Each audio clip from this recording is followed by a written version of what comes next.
Derek Walsh stood at his bedroom window, staring at the newly installed chain-link fence cutting straight through his vegetable garden. The HOA had struck while he was visiting his daughter in Seattle for her college graduation. 4 days away, and they'd turned his 3-acre property into a construction zone. The fence wasn't just ugly, it was illegal. It ran 15 feet onto his land, blocking access to the irrigation system that fed his entire garden.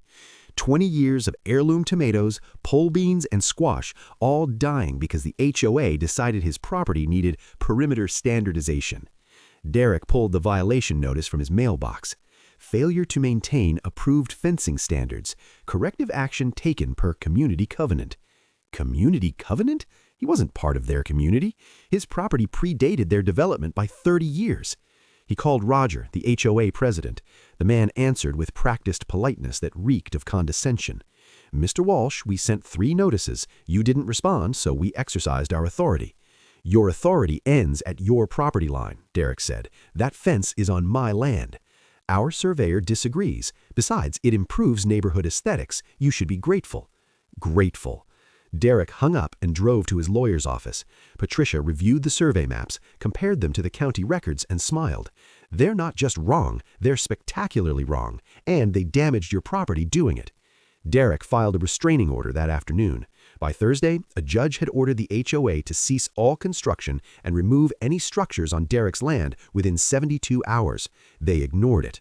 So Derek played his ace. The HOA's precious community center, their pride and joy with its Olympic pool and tennis courts, sat partially on an easement Derek's father had granted them in 1987, a temporary easement, one that expired after 25 years.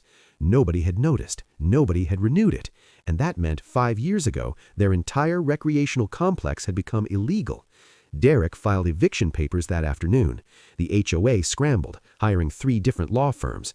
But property law doesn't care about good intentions or expensive lawyers. Judge Kowalski ruled in Derek's favor within 2 weeks. The HOA had 30 days to remove their fence, restore his garden, and pay $47,000 in damages, or Derek would exercise his right to demolish their community center. Roger showed up at Derek's door on day 28, checkbook in hand, defeat written across his face. "We'll fix everything," he whispered. Derek accepted the check, watched them tear down their illegal fence, and smiled as workers replanted his garden. Sometimes property rights speak louder than HOA bylaws.